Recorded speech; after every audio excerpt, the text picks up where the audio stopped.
Welcome to Weather and Ag in Focus. As you can tell, I'm not Bridgette Readel. We don't know what she's doing today. Is she out floating on a raft in a pool or pontoon somewhere? Maybe pontoon somewhere? That'd No, I'm nice. just teasing. She's out on assignment today, so I'm Justin from the Lakes. I'll be filling in for her. Been on with her as a co-host a couple times now. Yeah, a few times. Dean is also out. We'll talk about weather here in a second, but today we have a good program for you. We're going to be talking with in the second segment here, Gregg Hanson from Hanson Commodities. So we'll find out what's going on in the markets. Also, we're going to chat with Eric Buchanan, and he is with the University of Minnesota. They're going to be having a farm show down in Morris, and we're going to talk more about that. Some cool topics on that too. They're going to be talking about some automation, some agrivoltaics, right? Some solar and other energy topics. So you're going to want to stick around for that. That'll be at the bottom of the hour, and then we'll fill out the show with another wrap on weather. But right now, I'll tell you what, it's beautiful outside. It's a little on the breezy side, but I'll tell you what, these next number of days, I know you're probably liking this, Addison. We have some cooler weather. When I came in today, and even out at the lakes, it was, it was probably 70 degrees this morning, albeit breezy, but, cloudy out. Again, looks like this weekend, just kind of going through it here on the WDAY radio.now.com website. We're looking at 76 today here for Fargo. 63 tomorrow, so it'll be a little chillier on Saturday, but still pretty decent. Sunny on Sunday. And all these days we're going to have some wind. Now, the wind today is a little bit stronger, but it's going to be still out of western and northwest over the weekend. And then we'll jump into some rain again next week. Some chances on Monday, Tuesday, and Wednesday right now. But let's hear what Dean has to say about this, and we'll come right back.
Yeah, and these 70s, like I said, are going to last us well into next week, at least all the way out to Thursday right now, and I think beyond. So, yeah, I mean, some decent weather. It's not, it's a little up, down, right, but hopefully gives some of you a chance to get back in the field, at least today through the weekend, and then maybe even some chances next week. I've saw some, even though we've had a decent amount of rain, but it's been kind of spotty, right, Addison? So I've seen some farmers that are already doing irrigation, quite a few actually, even areas where I know it's been raining, so they definitely want a lot of water on those crops. I mentioned it yesterday, but this rain has been just miserable enough. I just want to get a car wash. I just want my car heard you to say be that shiny. yesterday. Part of the saga of my life so far this year, I got a new car, and I couldn't see it shiny because winter, that's really hard to do to keep a car clean. And now that it's summer, I still can't because now it's covered in dirt. No, I know. It's like so many times, like some out Lakes Country, as I've mentioned a few times, and I'll be leaving here and I'll catch some showers on the way home, and the roads are so dirty that by the time I get home, even though it's dried out, for the remainder of the drive after that, it'll be all dirty. I'm like, gosh dang it, I gotta go into Fargo and get another car wash. You know what? I will take full responsibility. If anyone in town is listening, of course people in town are listening. Next time you're in town and it starts raining, it's 100% my fault because I just got a car wash. Consistently, every time. If I get a car wash, it will rain. And you can join us today, too. We'll see if we can take some calls for sure on the JLA crop insurance line. That's 701-293-9000. And again, you can call that up, and we'll take your calls. Just anything you have, any weather reports going on in the area. Like I said, pretty windy all over the majority of North Dakota and Minnesota today. But yeah, some drier weather for sure, and some cooler weather. But we're going to be going in some warmer weather. I think a couple weeks out is what Dean said for the long term on the LRC. So it should warm up again. Something I was happy to see too, wanted to mention to folks, and this is actually some pretty big news. I like to follow what's going on when it comes to oil and gas prices, right? Because it's a big deal for everybody right now, particularly farmers, but obviously anything that's going to be traveling to you via truck. Diesel is a big deal. And I remember at the start of things with the Iran war about a little over 100 days ago, of course, gas went up very quickly, particularly diesel. I saw in the metro here got to about, I want to say 520. So it came up really high for a bit. Now it's ironically the national, I'm looking at the average right now, and these are the current averages. So it's still 525 nationally, diesel is. Regular is about 410. And then, there's some other grades in there as well. But what I wanted to say is my local observations here in Fargo is that gas is now down. The diesel is about 420. So that's came down like $1. That's a big deal. So that's about 20%, right, in just a month's time. And then I filled up at Costco actually right before the show with regular gas, and it was $3.54 there. So there's a lot of decent prices around the metro here, and these aren't one-offs. It's the 420 for diesel is pretty much all around the metro, give or take, and then the others are, for the regular is, it's all below $4. So that being said, obviously, I know some of the farmers out there need to fill tanks at different times. You might want to see about filling that bulk tank now while the price is low. And on that note too, when it comes to the war in Iran, I know we try to stay kind of apolitical here, and I don't want to get too political, but there's always talk that there's going to be a deal and things are going to end. But local economists and just all the national economists that I listen to always talk about, we probably have about 9 to maybe even 12 months of pain after this stops before things really, I think gas will go down quickly. But again, with no end in sight, and it's kind of up, down, right? With, it's going to end or we're going to, bomb them, right? So hopefully here we'll get some relief in the gas longer term than these shorter term bumps. But I'll take what I can get, right? If it's down $1 for diesel right now, month over month, that's a good thing for everybody, in my opinion. What else is going on here? We have, like I said, Gregg Hanson with the commodities, Hanson Commodities here after the top of the hour, and then we're going to, after the mid break here. Then we're going to talk to Eric Buchanan about this farm conference going on down in Morris. The other thing I wanted to mention too, when it came to weather, was looking into the El Nino. So this is kind of some weather news. I'm not sure if Dean was here, he'd probably end up covering this off. But if you go to agweb.com, that's where I found this. This was yesterday. Is actually, they're saying El Nino is officially here, right? So that they're saying, but don't expect it to essentially drive the summer weather. So they're saying in the climate pattern, there's a 63% chance of a very strong El Nino essentially status by fall and potentially going into our winter. So again, we have that to contend with now. Now, it's interesting. He was talking here in his article on this agweb.com about that. Again, the summer may not be affected, depending on, right? In other words, they're saying if our June has a lot of moisture, which is tracking for right now, right? Or at least for a bunch of us, not everybody, then those temperatures will stay lower when it gets into July, right? Is kind of the theory. So again, some of this El Nino may not hit until the fall, but they're saying potentially a warm winter based on this El Nino effect. And, I was looking kind of into what that means. And, what they're really watching is the ocean temperatures, and they've been rising very rapidly since February. And it's the fastest from the La Nina to El Nino that they've had on record. And so they technically, what they're looking for there is they're looking for wind behavior and ocean temperatures from the equatorial Pacific And like I said, what they've already found out is these are consistent with a moderate El Nino, and it's going to get stronger from here on out, is what they say, potentially becoming historic when we get into the fall. So something to keep in mind from the weather perspective. But right now, we're going to go to our American Ag Network update. When we come back, we'll be talking with Gregg Hanson from Hanson Commodities. Don't go nowhere.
Welcome back to Weather and Ag in Focus. Justin from the Lake sitting in for Bridgette today.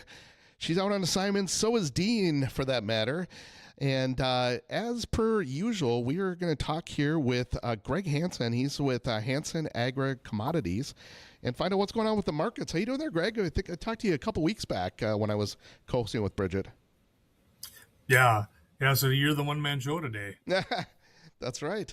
So I know she sent me a note to me. Just I got to start off right at the top here with this. We had both noticed on, I think it was Tuesday, that soybeans took a big dip, about 60 cents down, and we were wondering if you could explain like why with the big dip in soybeans, and has that recovered now? Well, I think the market's trying to form a bottom. Beans have not been dropping like the corn market did here over the last few weeks, so maybe a little catch up. Um, but I think a lot of what's going on is we close here, corn's up a fraction. We're trying to put a bottom out. The corn market's really gotten carried away. You talk to any trader, any fundamentalist, we're fundamentally too cheap. We're technically too cheap, but the funds were liquidating their position. Everyone is looking for trying to call a bottom, and that's really difficult to do when you've got the or the corn market free falling like it went off a cliff. It's trying to pick a bottom's like trying to catch a falling knife. You might grab it by the handle, or you might get your fingers cut off. Yeah. And so everyone's just kind of watching, waiting to look for an opportunity to step in. I think there's a lot of end users want to own this. Beans had not dropped like the corn market did. And I think, like I say, maybe playing a little bit of catch up. It just feels a little early for all this kind of market action. I think we're going to get one more opportunity for this market to rally back. I don't know if we'll get the highs or not, but it feels like we'll get one more chance to hopefully get some pricing done as producers. But I think it definitely, this drop definitely kind of scared people. And what else is kind of top of mind for you right now? I mean, the crops seem to be pretty good. We're to the point now in the marketing cycle where we've always got one eye on the weather forecast. And right now it's not ideal. It's cool coming forward here. And here in the north, we're going to be on the drier side. Down southern third of the Corn Belt will be wet. So it's not perfect, but it's not bad. And I think there's been enough rains rolling through that I think everyone's okay today. But you look at the drought monitor, there's still some areas that, have not had their normal precip yet. If it did turn warm and dry at some point, there could be some spots that that we would have to pay attention to and maybe put a little weather premium into this market for. We're not there today, so I'm kind of watching that. And then of course you've always got what's going to happen with Iran. It really feels like the grain markets have somewhat separated ourselves away from all of that. Well, and especially anything when with Trump and a tweet or a comment, the stock market and the energy markets seem like they trade it. But it really feels like the grains are kind of distancing themselves from those comments. And my reason would be, was it a couple days ago, we're going to be, they're not negotiating in good faith, and we're going to go and do some military attacks. And usually that was a spike, and we still did see a little pop in the equities and stock market. The grains just didn't follow. And so I think the grains are really starting to focus more heavily on weather and less so on some of this geopolitical as of today. And that's probably a good thing, as I was talking about before the break. It's been just, as up, down, up, down. We're negotiating. We're getting somewhere. There's going to be a deal this week or weekend or next week, and then it's back to bombing or back to the ceasefires kind of breaking. So I think that's happened so many times now. I just don't. 39. I don't know. Exactly. And someone went back this week and counted. As of yesterday, that's the 39th time that Trump has made the comment that, hey, we're just a day or two away from peace. Well, and on top of that, I mean, there's been as many comments too on the war's been won. So it's just like, I think everybody's, as I was mentioning also before the break, gas has also dropped significantly, even though the national average is about $5.25 for diesel right now. I mentioned that in the metro here, it's $4.20 basically, or $4.19 a lot of spots. That's $1 down from last month.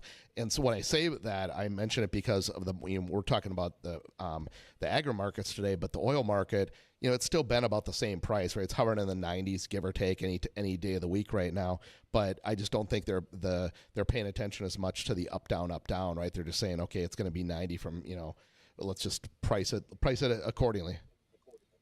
Yeah, it feels like it's kind of like the Ukraine war. I mean, when it first started, it was a big deal, and then it's the status quo now. I think this here is starting the interaction with Iran is starting to become status quo.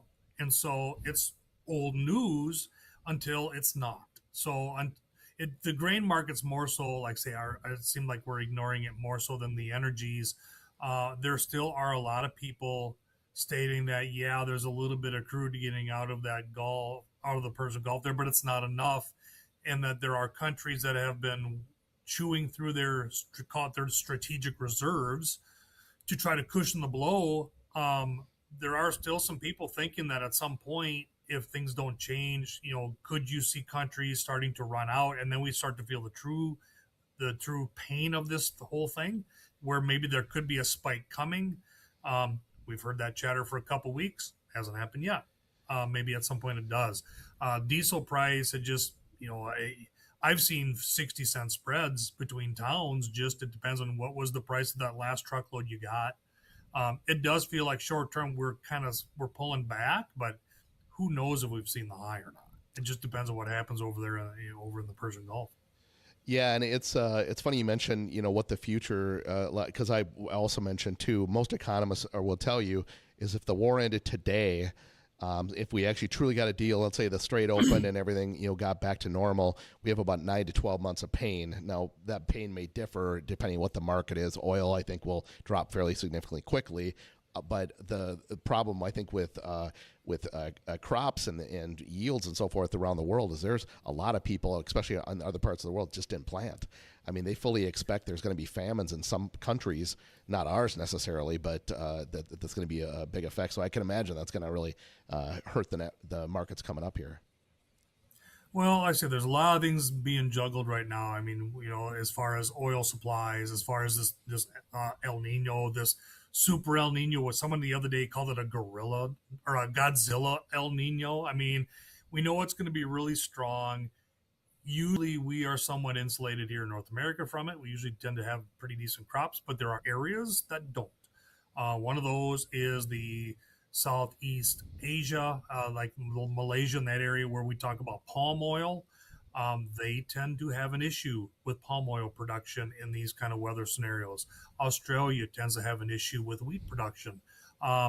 Some of the rice growing areas in the world tend to have issues with weather when we talk these super El Nino. So when you talk about some famine, that's a real thing as far as some certain places in the country or in the world. Here in the U.S., maybe not so much. Maybe it allows us to export some wheat or some other products elsewhere. I don't think we're going to be exporting a whole lot of soybean oil because we're going to use it domestically for renewable diesel. But, there will be places in the world that maybe will not be able to get palm oil. And so that's all, part of the pricing in of what soy oil values are. So there's just it is truly a global marketplace. There's a lot of things happening out here that end up affecting what our prices are, whether it's our input costs or our output cost here in North America. I know you mentioned the El Nino. I was reading the NOAA article on it, and it was the gentleman was saying in there, albeit, like you said, quoted the Godzilla one, because they do think it's going to be historic and come the fall, said it may not have as much effect on our weather in the near term as we think. For instance, he had mentioned that, if we continue to have a moist June, at least for some of us, if there's good soil moisture in June going into July, the temps shouldn't be as high as what he was thinking. You kind of agree with that? Is that kind of how things are tracking for? Yeah, that's kind of what it looks like. I mean, we historically, I think we tend to be all right here in the upper Midwest. There's areas we'll have to kind of watch. I guess I'm kind of watching like these areas that maybe didn't have real good subsoil content. They've probably got enough moisture for the topsoil, but if we turned hot and dry for any kind of length of time, would it be enough to where you start seeing some areas get stressed out? And so I think we have to kind of keep one eye on the weather for the next 2 months, and then probably one eye on everything else going on. Yep. By the way, you can get a hold of Gregg too at Hanson. That's HANSEN ag.com. That's Hanson Agri Commodities. Anything else to wrap up the week here, Gregg? No, I mean, I know we're trying to, everyone's like, where's the bottom in the corn market? I think we're close. I'm not going to call a bottom yet. I want to see a couple positive closes, and us closing up a penny is not anywhere near enough. But it feels like we're getting closer. My only fear is the clock is kind of ticking as far as how much time do we have to get a rally when we're already looking at mid-June next week. So, I mean, we're all kind of hopeful that this market will find a bid and give us one more opportunity to, whether it's cleaning up old crop, whether it's getting a chance to price some more new crop. We're all kind of hopeful, but I mean, that's kind of what everyone's going to be watching next week, I think, is what's the weather forecast and can we, how far can we run before we find the farmer and see the selling hit? Well, thanks so much as usual for the update. That's Hanson Agri Commodities and Gregg Hanson, and appreciate it. Have a good weekend, buddy. We'll talk to you next week. And folks, when we get back here, we will be talking with Eric Buchanan. He is excuse me, he is the Renewable Energy Program Director for the University of Minnesota and the West Central Research and Outreach Center. So go nowhere. We'll see you in a moment.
Thanks for sticking around with us on your Friday. I'm Justin from the Lakes, filling in for Bridgette today on Weather and Ag in Focus. And it's funny, I thought Bridgette was kind of preempting me there with her Lighthouse Commodities, because we're brought to you by them, particularly with our Acres TV, Facebook, or YouTube. You can catch Weather and Ag in Focus with our live video on any one of those. And by the way, too, you may want to subscribe to the YouTube page. We're joined right now by Eric Buchanan. So Eric is he's the Renewable Energy Program Director for the University of Minnesota and the West Central Research and Outreach Center. And he's going to be talking about this Midwest Farm and Energy Conference coming up here June 16th through the 17th at the University of Minnesota West Central Research and Outreach Center. That's in Morris. So yeah, thanks for joining us today, Eric. Appreciate you taking the time, and yeah, tell us more about it. Yeah, well, it's my pleasure. Thanks for having me. So we have this conference every 2 years. We host this conference. A lot of it is to showcase some of the research that we're doing on energy issues in agriculture. That's kind of a lot of the stuff that we're studying at our research farm. But also, it's a great just event to meet and greet other folks. There's a wide range of folks in the audience, from farmers to utility folks to academics to just citizens, anybody interested in energy and farming. Now, is there, you kind of mentioned the audience there. Is there a particular segment of the farming audience that you're looking for, or kind of just anybody, like you said? Yeah, not really. Sometimes in the past, we've focused on swine issues or dairy or cropping. This is a little bit broader this year. The theme of the conference this year is the age of agricultural intelligence. And we're going to be talking about ammonia, agrivoltaics, and automation. Yeah, I was looking. So that's some of the areas of. Oh, sorry. Go ahead. Use some of the areas. I was just saying, that's some of the areas that we're researching, and so that's the theme this year. And those things sort of apply to a lot of different aspects of farming. Some of the automation work that we're doing is we're trying to design and build robots to weed cornfields, for instance. So anybody growing a row crop might be interested in what the progress looks like in that. I mean, it's not ready. No one is selling this yet as a solution, but you can kind of get maybe a glimpse of the future. Yeah, and so I was looking at the website today, or the registration site. I think we're going to have that up here if it hasn't been already for the sign up. But it's called the Midwest Farm and Energy Conference down in Morris, Minnesota, on June 16th through the 17th. And particularly on the green ammonia, for the people listening, what is a green ammonia plant, and when might be one operational here in Minnesota or North Dakota? Yeah, that's a great question, and that's one of the exciting pieces of research we're doing. So we've got a large federal grant that we're operating under. We've just finished construction, and we actually just started operating this plant about 2 weeks ago. So I think most of your listeners are probably familiar with ammonia. It's a primary fertilizer, or at least a precursor fertilizer to making urea and other forms of fertilizer that goes on our cornfields around here and other fields. And most of that, so ammonia is nitrogen and hydrogen. Obviously, the nitrogen is the part that's important for the plants. The hydrogen is what holds it all together and it makes it work. And typically, the hydrogen comes from natural gas. So ammonia is basically made at places where there's a lot of natural gas. So in the U.S., along the Gulf Coast in the southern United States, Canada, Venezuela, we're all finding out now that 20% of the world's ammonia comes through the Hormuz Strait, now that is closed off. And so ammonia prices are being affected by that. But none of it is really made right here in the Corn Belt where it's mostly used. And so the idea of green ammonia is, instead of using natural gas to get the hydrogen, we can use electricity and split water to get the hydrogen from water. And that's what we're doing at our demonstration plant. This new plant that we just started running is designed to make 1 ton of ammonia a day.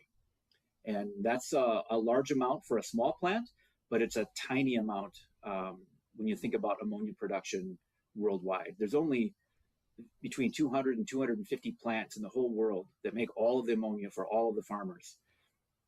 Because they make thousands of tons a day at these plants. They're huge. I was going to ask that question. So obviously this is this just recently opened up. How many of those are in the States for the ammonia plants? I don't believe there are any other functioning Wow, so this is the first green ammonia plants. Okay. Yeah, so there are some large scale ammonia plants using natural gas down Sure. in the Gulf Coast and in Texas and stuff. But this is the first green ammonia plant at this side. There's another one being done in Iowa, in southern Iowa. I don't believe it's operational yet, but they're getting close as well. Now, I know these things take time to come online, and you were probably working on this before the Iran war broke out. But have you noticed, whether it's the Iowa one or others, or just some of the stuff that you're doing, have things been kind of accelerated because of what's going on in Iran? Because I know, people in the audience are probably familiar with Brooke Rollins came out. I think it was a month or a couple months back, and was mentioning how that one of their goals is trying to get the fertilizer production in the U.S. up 33% in the next couple of years. Is that part of this, or did it get accelerated a little bit when things happened? No, probably not really. So, when we're talking about green ammonia, that's really sort of a niche market at this point. I mean, this is really still at the research stage. When we're talking about increasing ammonia production 33% in the U.S., that's increasing production at plants that already exist, or maybe it's building a new plant, but that would be the traditional, natural gas pathway for those ammonia plants. And when you mentioned it's considered to be a research right now, what are you going to do with that ammonia? Is that going to be used at obviously the U of M has several of their own crop facilities. Is it just for that, or is it going to be for other farmers too? Yeah, so right now our plan, so most of our cropland, we've got about 1,100 acres at the West Central Research and Outreach Center, and most of that has been converted to organic because we have an organic dairy program and more doing some research on our organic swine as well. And so most of that ammonia, you can't put that on certified organic land. So we're actually just selling that to our local co-op. And yeah, that'll end up in local farmers, but it'll just get mixed with the other ammonia.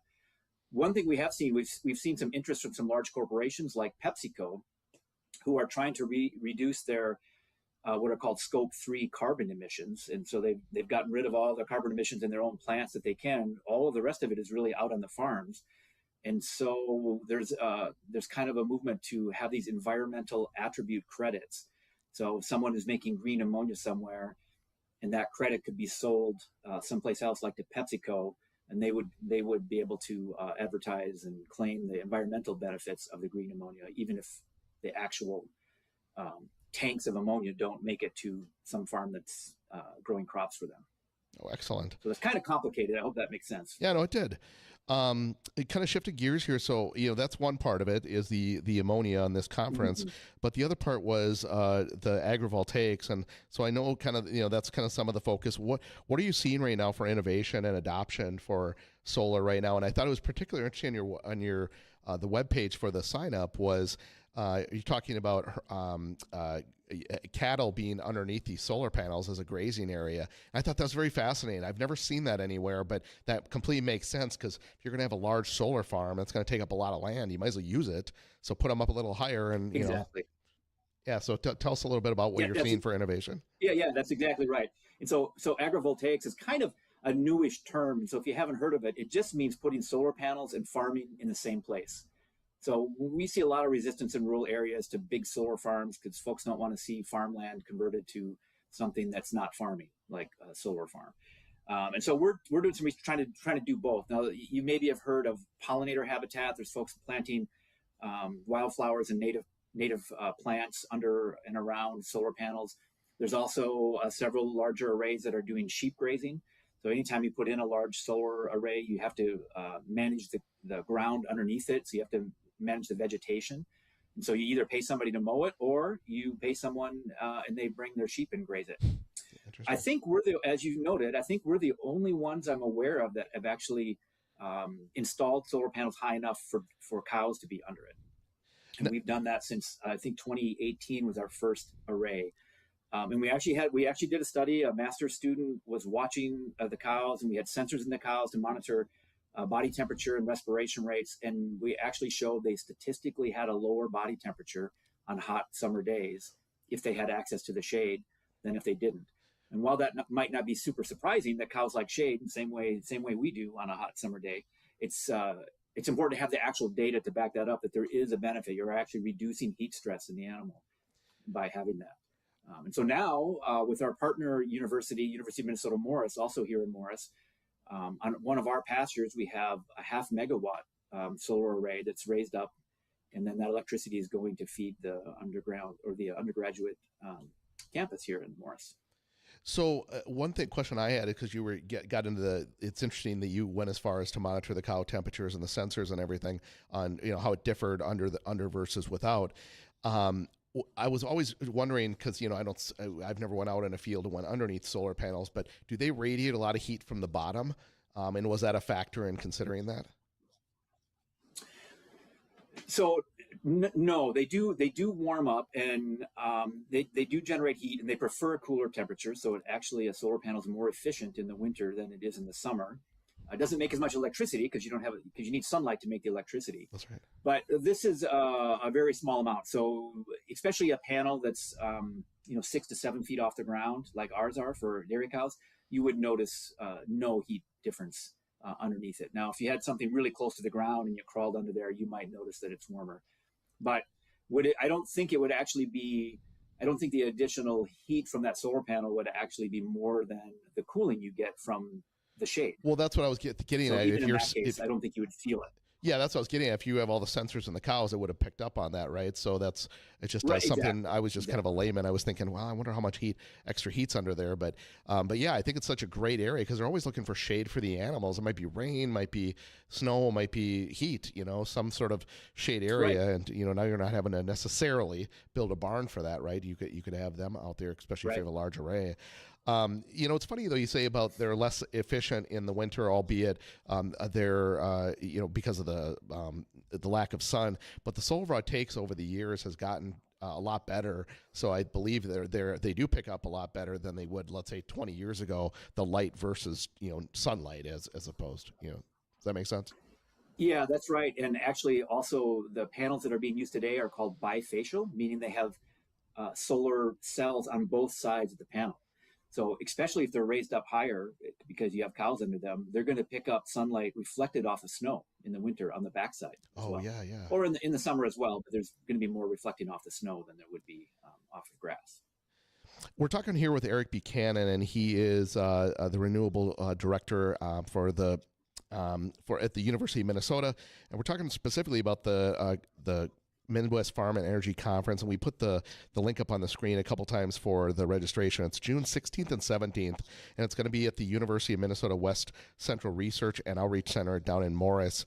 And there's a code that once you go to the website you can use to register for free. But the last question I had for you, and any other things you wanted to mention about the conference, was you mentioned the automation. That's kind of the third leg of this of the focus of this conference. You mentioned the weed pulling and so forth, but kind of what's top of mind for you when it comes to automation? Is it that weed pulling, or is there some other robotic things that are kind of fascinating coming down the pipe? That's the weeding is primarily the work that we're doing here at the West Central Research and Outreach Center. There's obviously lots of other automation happening. There's a lot of startup companies trying to do work in this area. Most of the weeding work actually is being done on vegetable crops because a lot of that is manual labor, and so you're replacing manual labor with this automation. In our case, we're looking at row crops, and so now most farmers are spraying, or if they're organic, they're cultivating and pulling stuff through the field. And so what we're trying to do is this automation actually stems from one of our areas of research, which I'll call strategic electrification. So how can we make more farm loads electric? And in that case, we can power that with renewable energy and lower carbon footprints and all that kind of stuff. The problem is, of course, with battery technology we have today, you can't electrify a 600 horsepower tractor or something like that. The batteries would just be too heavy, take too long to charge, and the technology isn't there for that. But what you can do is you could build a robot that goes in one row. And so what I like to say is that 30 one-row robots weeding would do the same work as one 30-row implement pulled behind a giant tractor. The only way that makes sense, however, is if those robots don't need a driver. So, the reason we have such large equipment is to increase the productivity of one driver. So once you take the driver out of the equation, you have these different solutions. And then these robots that are smaller, that can fit in one row, can be electric and can recharge with mobile solar power stations, which we've also built and will be as part of the tour at the conference on Wednesday. And so these robots can go out and they can work together. It's kind of like a Roomba for your cornfield, if you so it will, sounds except like. there's a bunch of them and they're smarter. Anything else we should know about the conference before we let you go? Just last thing is Tuesday night, we're having a keynote dinner at the old number 1 in Morris at 5:30, and it's not going to be a technical presentation. We've hired Kevin Kling, who's a master storyteller. He's created a new story about farming and energy. He's always, it's very clean and funny. You'll get a laugh and have a great meal. So even if you don't want to, if you can't make it to the conference or aren't interested in it, come in for the dinner on Tuesday night, the 16th, and have a nice night of fun and some good food. Excellent. Well, thanks for joining us. Appreciate it, Eric. And again, he's the Renewable Energy Program Director for the University of Minnesota. And you can join him at the Midwest Farm and Energy Conference on June 16th and 17th. Take a look at the webpage for that and stick around. We'll be right back and we'll wrap up on the weather for the weekend.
Welcome back to Weather and Ag in Focus.